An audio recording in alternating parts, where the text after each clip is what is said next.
paróquia do meu amigo Frei Alexandre, que nos cedeu este espaço. Nós somos poucos, mas discípulos de Jesus também foram 12 e fizeram a revolução. Quando entrei no salão paroquial, eu me animei. Por quê? Eu vejo que esta luta em defesa da família, em defesa da vida, é luta de Deus contra o mal. Seja bem-vindo no salão paroquial da Paróquia Imaculada Conceição. Daqui a pouco o Celso vai apresentar os nossos palestrantes, pessoas que vão falar da importância da vida, da importância desta luta que nós estamos passando no nosso país, no maior país católico cristão, e quer introduzir políticas antinatalinas, anti-vida. Nós nascemos na família, cada um de nós nasceu da família. Últimas pesquisas que saíram da Folha de São Paulo falam que 80% das pessoas que não acreditam em Deus são a favor da vida e a favor da família, porque nasceram na família, foram concebidos no útero das mulheres brasileiras. Por isso, viva a vida, viva vocês, parabenizo vocês por o tempo que vocês vão passar aqui juntos. Com certeza este tempo não vai ser perdido, Nós colocamos faixa do ex-deputado da Bahia que veio, e esta palavra, deputado, me chamou a atenção. Esta palavra, eu falei, sou espírito da Madre Teresa de Calcutá, que certa vez disse assim, no ONU, ela disse: maior destruidor da paz é o aborto. Você é uma mãe que tem amor incondicional, claro, muitas vezes é pressionada, sabe, para fazer esta barbaridade com um neném que não tem nada a ver. Você é uma mãe, pode matar seu filho, quem nos impede de matar uns aos outros? E como aquele espírito, Senhor, expressou estas palavras, foram, acho que, últimas palavras no seu discurso no ano 2010. O Senhor disse assim: um país que legaliza o crime hediondo como o aborto perde a autoridade moral para lutar contra a violência. É verdade. Por este encontro nós vamos abordar muitos temas, não somente do aborto, que vocês conhecem, não somente minha luta, a luta da igreja, mas Deus me colocou aqui no Lago Azul, pertinho onde nós ensinado, perto do Congresso, perto do Senado, para ser voz, para aqueles que não têm voz. Por isso, seja bem-vindo. Eu falo muito, não quero prolongar meu discurso. Celso vai apresentar os nossos palestrantes. Noel também, nos intervalos, vai cantar músicas que encantam, músicas da família que encantam. Muito obrigado e espero que esse tempo não vai ser perdido. Vocês vão aproveitar muito.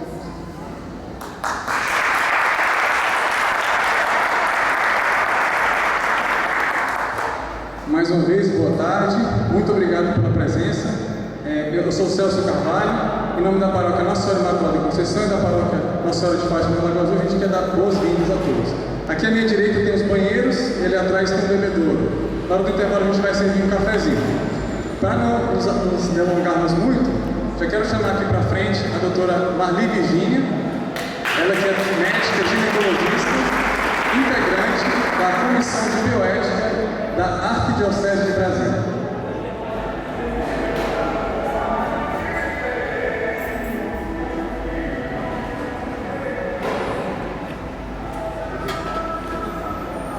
Muito obrigado. Boa tarde. Eu queria primeiro agradecer pelo convite de estar aqui com vocês. Então eu vou falar um pouco sobre as questões que envolvem o aborto, a anticoncepção, mas de uma maneira geral para que vocês possam entender a gravidade do problema. Então eu vou falar contando primeiro histórias reais. Essa semana todo mundo ficou chateado com aquele menino, com aquele rapaz de 17 anos, 11 meses e 28 dias, que matou a menina de 14 anos e que 2 dias depois ele ia fazer 18 anos e o julgamento ia ser diferente. Quem não ficou chateado com essa história? Né? Então, eu posso matar hoje, porque hoje esse crime não é tão crime. Depois da manhã, o crime é mais pesado, então eu vou matar só hoje. A mesma coisa acontece com o aborto. Então, no Brasil, cada vez mais a gente diz: olha, eu posso matar um filho se ele tiver 9 semanas de vida. Eu posso matar um filho se ele tiver 12 semanas de vida. Eu posso matar um filho se tiver 15 semanas de vida. Então, matar passa a ser parte da nossa cultura.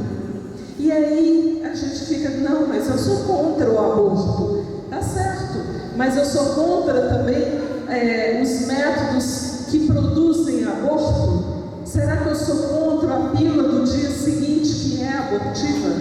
Será que eu sou contra o uso de DIU, de hormônio, que é abortivo?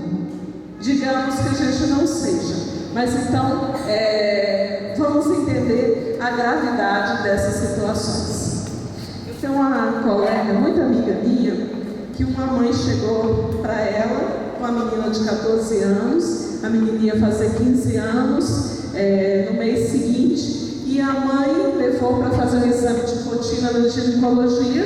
Quando acabou o exame, estava tudo bem com a menina, a mãe disse assim: doutora, eu quero dar de presente de 15 anos para minha filha uma cartela de pílula anticoncepcional. E a minha colega não achava nada demais e disse assim: olha, eu tenho até 3 que eu acabei de receber do representante de laboratório, e eu vou dar as 3 cartelas para sua filha. A menina falou assim: eu não tenho namorado, eu não quero ter relações agora. Mas a colega deu as 3 cartelas, ela colocou as cartelas na bolsa. Isso era no mês de junho. Quando foi no final do ano, ela se formou, acabou o 1º grau, e o colégio levou para uma excursão em Porto Seguro. Nessa excursão em Porto Seguro, do 2º para o 3º dia, ela encontrou um rapaz que propôs ter relação com ela. Como ela estava com a cartela de anticoncepcional, ela começou a tomar anticoncepcional, teve relação com o rapaz, os 3, 4 dias ainda que ela estava em Porto Seguro. Depois ela voltou para Brasília, não encontrou esse rapaz, sem nenhum problema, tudo ok. Aí, em junho do ano seguinte, a mãe vai lá com ela de novo, fazer os exames de rotina, e essa menina estava com AIDS. A mãe entrou em desespero, e essa colega hoje não passa mais pílula anticoncepcional, porque ela diz assim: eu dei de presente, a mãe dizia, eu dei de presente para minha filha de 15 anos AIDS.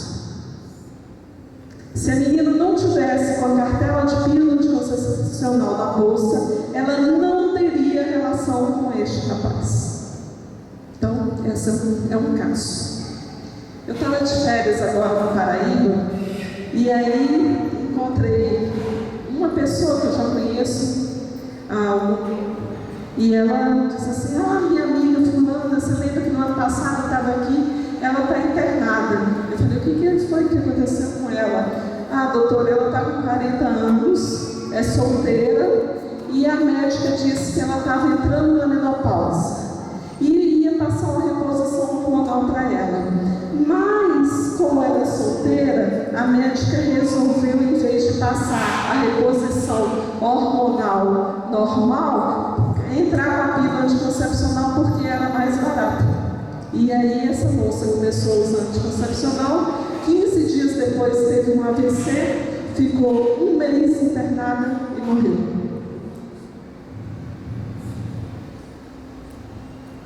Pois é assim que funciona.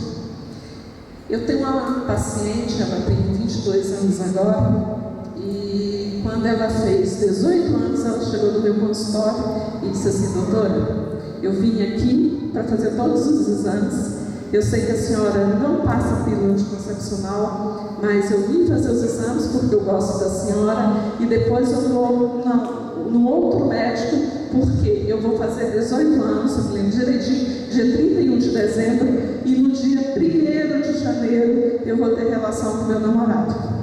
Aí ela foi, disse, como a senhora não vai passar a pílula mesmo para mim, eu vim consultar, ver se está tudo ok. Vou no outro médico para começar a tomar a pílula anticoncepcional. Eu falei, tá bom, você é livre para escolher entre o bem e o mal.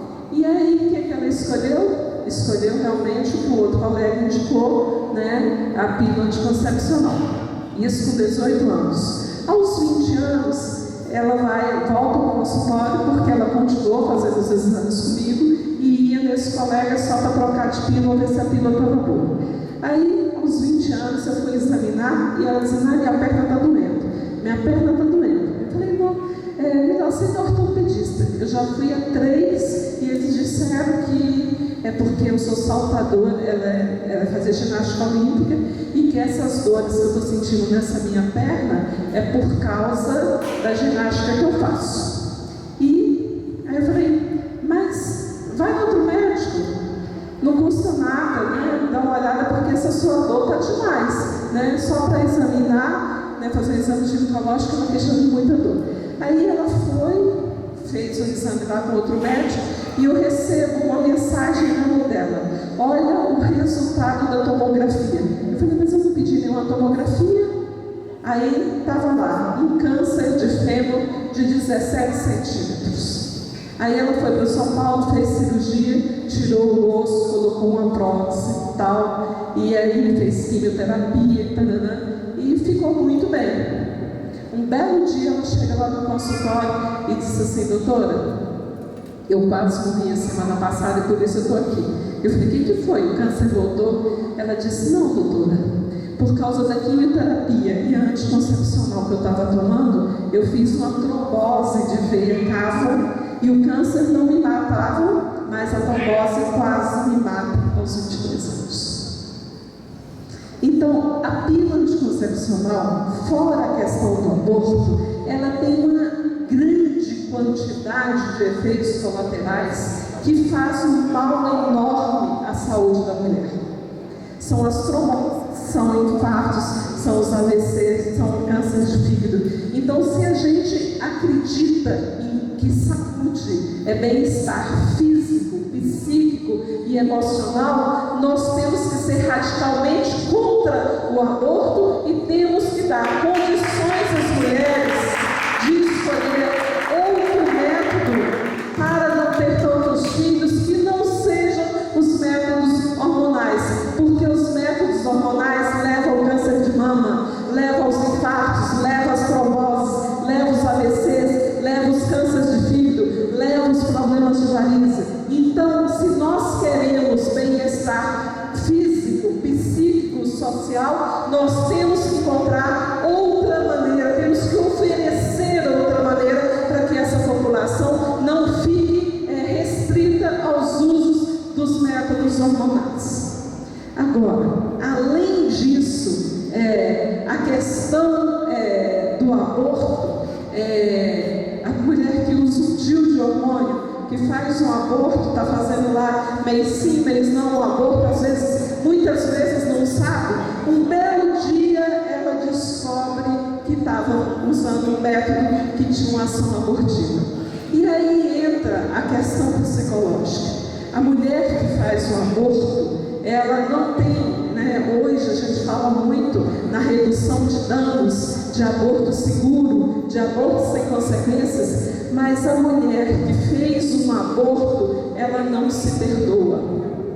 Eu já atendi muitas mulheres em 30 anos de consultório, muitas mulheres que fizeram um aborto, e a característica delas é sempre igual. É uma dor psicológica que não termina, é uma dor física que não termina. Tem mulher que fez um aborto com 13, 14, 15 anos e está com 40 anos e sente dor em toda a relação sexual porque não se perdoou. Deus perdoa sempre. As pessoas às vezes perdoam, mas a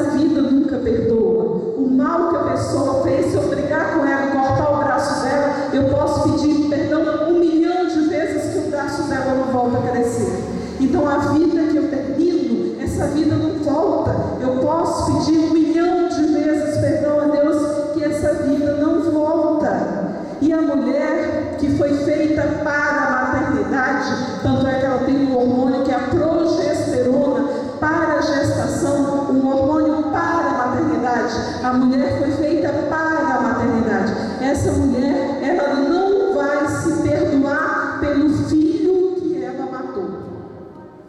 Abortar é matar. A mulher que mata um filho, essa mulher vai ter consequências físicas, psíquicas e espirituais a vida toda. A gente tem procurado trabalhar com essas mulheres para que elas se aceitem novamente, que elas compreendam que são filhas amadas de Deus, que têm direito a ter uma vida cristã de novo, a recuperar a sua dignidade como pessoa, mas elas não se perdoam. E por que elas não se perdoam? Porque o aborto fere o mais íntimo delas. Eu tive uma paciente, essa foi assim, muito interessante, ela mora até aqui perto, e ela teve um bebê anencefalo, e no 7º mês o colega convenceu para ela fazer uma cesárea e retirar aquele filho, o bebê anencefalo. E ela achou que estava correto, fez a cirurgia, inclusive no hospital público, e o bebê morreu. Que a ideia era essa mesmo. O que aconteceu depois disso? Depois disso ela engravidou de um filho sem problema nenhum, mas ela passou a gravidez inteira com ameaça de aborto, ameaça de parto prematuro. Nada tirava as dores dessa paciente. E um dia eu conversei muito sério com ela, e aí ela disse assim: doutora, eu não me perdoei do outro filho, eu não me acho digna de ser mãe desse filho. E aí ela tinha uma contração atrás da outra. Internei 40 dias, depois internei de novo, saía do hospital, voltava a ter dor, voltava a ter sangramento, voltava a ter ameaça de parto prematuro. E isso o Ministério da Saúde chama de redução de danos. Redução de danos é isso? É deixar a mulher o resto da vida com uma doença emocional incurável, que é ter matado o próprio filho. E eu acho tanta graça, a gente mora aqui no Distrito Federal, e quantas vezes, só ligar o DF-TV toda semana que a gente vai ver. Faltou o atendimento do Gama, faltou o atendimento da Ceilândia. Eu trabalhei 25 anos no Hospital da Ceilândia, Então, muito frequente, falta leitos para as mulheres. Lá na Ceilândia, a gente enchia as camas, depois a gente enchia as macas, depois a gente começava a forrar banco para as mulheres ficarem, e tinha mulher que ganhava neném e ia deitar no chão, porque não tinha leito onde deitar. Agora, vocês imaginam se a gente aprova uma lei onde as mulheres podem fazer o aborto. Esses leitos do hospital vão ser multiplicados? Quem é que vai pagar essa conta? São as mulheres que tiverem no hospital para dar à luz. Porque as mulheres que querem fazer o aborto, onde o aborto é permitido aqui no Distrito Federal, elas têm prioridade de atendimento, elas têm prioridade na ecografia, elas têm anestesista disponível, e às vezes falta para paciente em trabalho de parto. E isso é muito sério, isso é muito grave. Mas como se não bastasse tudo isso, a gente sabe que o nosso vizinho aqui, o Uruguai, legalizou o aborto. E aí, no último congresso de ginecologia, novembro do ano passado, 2013, eles distribuíram para os ginecologistas um manual impresso no Uruguai de como fazer o aborto até 12 semanas de gravidez. Aí, com 9 semanas, para todos os ginecologistas. 10.000 ginecologistas do Brasil receberam o manual de como fazer um aborto. Então, o que acontece? Acontece que hoje a maioria dos profissionais da área de saúde são educados a entender que a gravidez só começa mais adiante. Que o filho de 3 dias não é filho, é pré-embrião. Que o filho de 5 dias não tem nenhum valor, que é melhor a mulher abortar do que ter mais um marginal na rua. Então, estão chamando os nossos filhos de quê? De marginais. Crianças que ainda nem foram concebidas são marginais. E E essa mentalidade contraceptiva, né, que eu não sei, vou fazer um parênteses aqui, vocês sabem qual foi o primeiro nome da pílula anticoncepcional do Brasil? Alguém sabe? Há 50 anos, quando começou a comercializar, 60 anos, quando ela começou a ser comercializada no Brasil, se chamava remédio anti-bebê. Era anti-bebê. Aí depois as mulheres se assustaram, ninguém queria comprar um anti-bebê. Aí passou a ser chamado pílula anticoncepcional. E mais interessante é que quando a gente tem dor de cabeça, a gente compra o quê? Aspirina, Doril. Quando você tem um problema de estômago, compra o quê? Quem compra problema de estômago?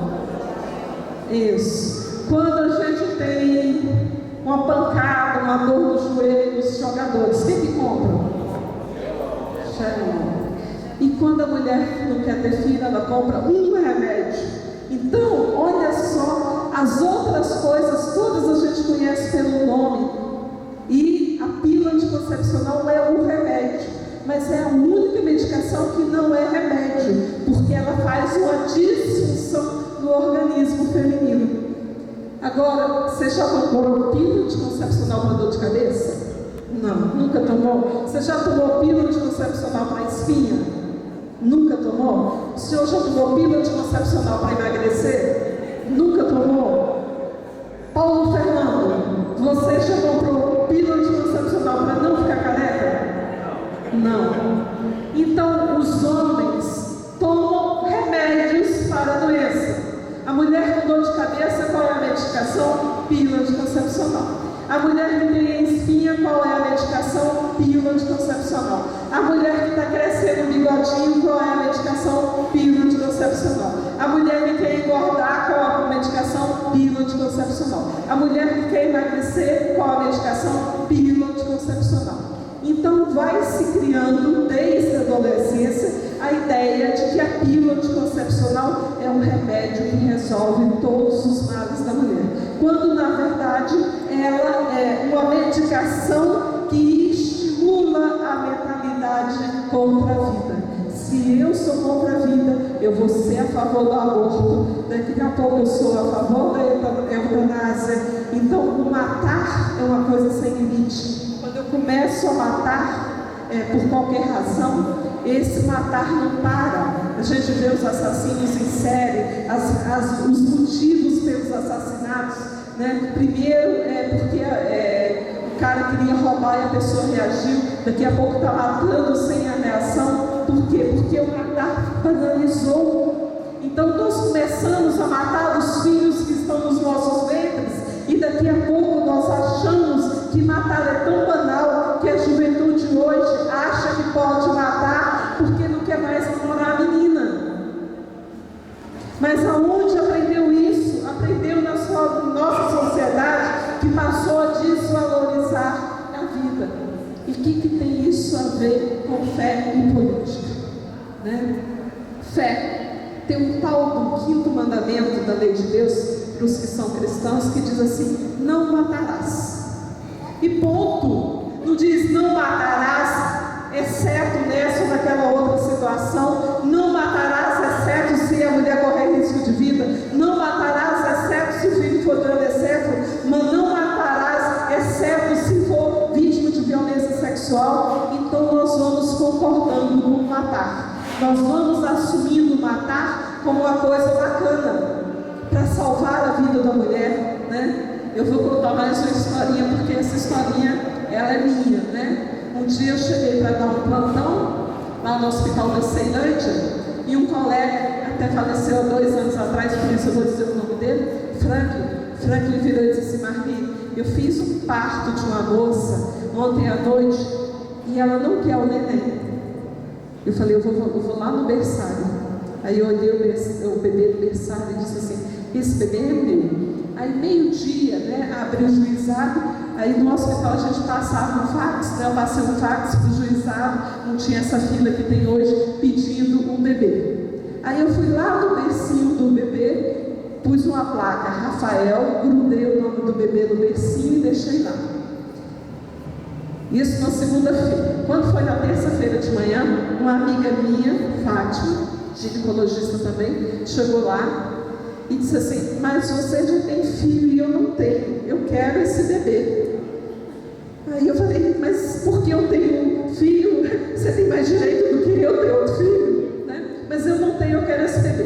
Aí ela mandou um fax para o juizado e colocou o nome do bebê no bercinho. Ficou Rafael lá em cima, que eu tinha colocado, e João Vitor, que era o nome que ela queria, embaixo no bercinho. Ficou lá os dois nomes, né?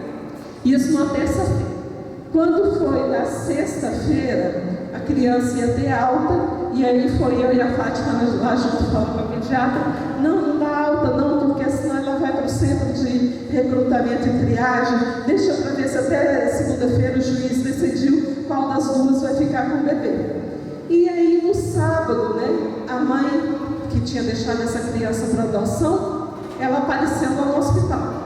Aí ela disse, a auxiliar foi ajudar ela com a mama, tirar o leite e tal, e disse assim: aquele bebê que você não quer, tem 2 médicas brigando por ele. Aí ela disse assim: se 2 médicas podem querer o meu filho, eu também posso. E por que ela tinha dado esse bebê para adoção?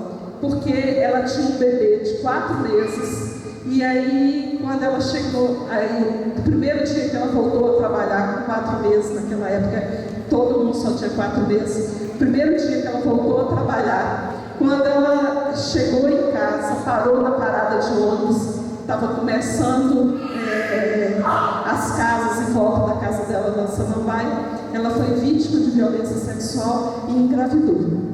Aí o marido falou assim: eu não quero filho de outro homem aqui em casa. E ela disse: eu acabei de ter um bebê, não posso matar o meu filho. Então ela foi no juizado e com 4 meses de gravidez ela deixou esse bebê para adoção. Ela não queria nem ver o bebê porque o marido não queria esse bebê em casa. Então a gente sabia que era um bebê que realmente ia para adoção, porque já tinha 5 meses que ela tinha deixado no juizado. E aí quando ela viu o bebê, porque ela não entrou em contato com o bebê quando ele nasceu, quando ela viu, ela disse assim: mas a gente olha para o bebê e não sente que o cara, não sente nele a violência sexual que eu sofri. Então, o matar, né, é não dar uma chance de vida para essa criança que foi concebida não como a mãe queria.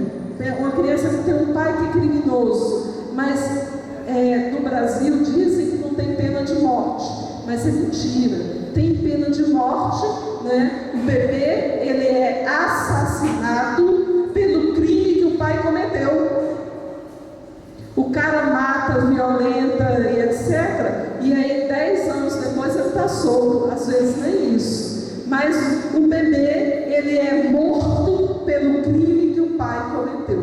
Isso se chama pena de morte. A pessoa é morta por um crime, é pena de morte. O bebê é morto pelo crime que cometeu, que o pai cometeu. E eu em contato com mulheres que tiveram filhos vítimas de violência sexual, nenhuma diz: eu olho para o meu filho e lembro do pai que me violentou. Quem teve filho do próprio marido sabe disso. A gente olha para os filhos e não lembra da relação que engravidamos. Alguém lembra? Tem gente que fantasia: foi naquela noite assim, assim, assim, mas a gente não tem nem certeza se foi naquela noite assim, assim. Então, o filho, ele tem um valor, ele tem uma dignidade, ele é uma pessoa. E o grande problema, além do problema de saúde, dos métodos artificiais abortivos, e aí tem a pílula anticoncepcional, a pílula do dia seguinte, o DIU, né? São métodos que não são métodos anticoncepcionais, mas são métodos abortivos, porque eles têm ação abortiva.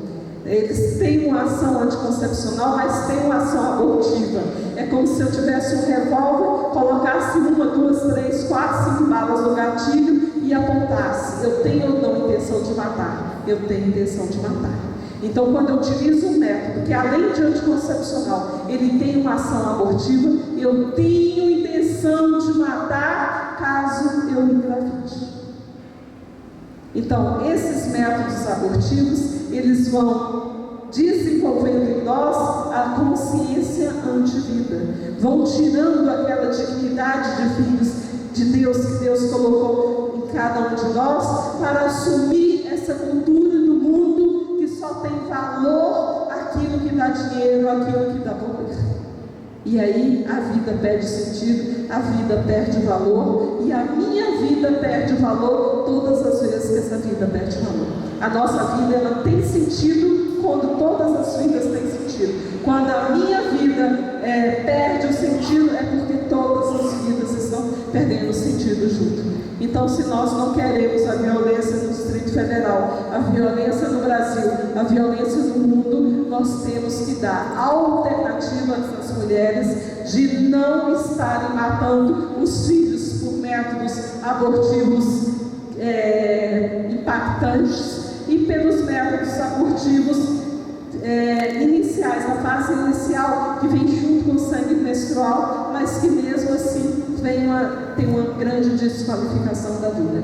Então eu queria, assim, encarecidamente pedir para vocês, não estou em campanha política, não sou candidata a nada, para dizer assim, que votem consciente esse ano que chega, porque fé, política e saúde formam uma parceria que a gente tem que pensar antes de marcar um xizinho não, agora não é nem marcar, antes de colocar o nosso voto na urna eletrônica. Obrigada, boa tarde.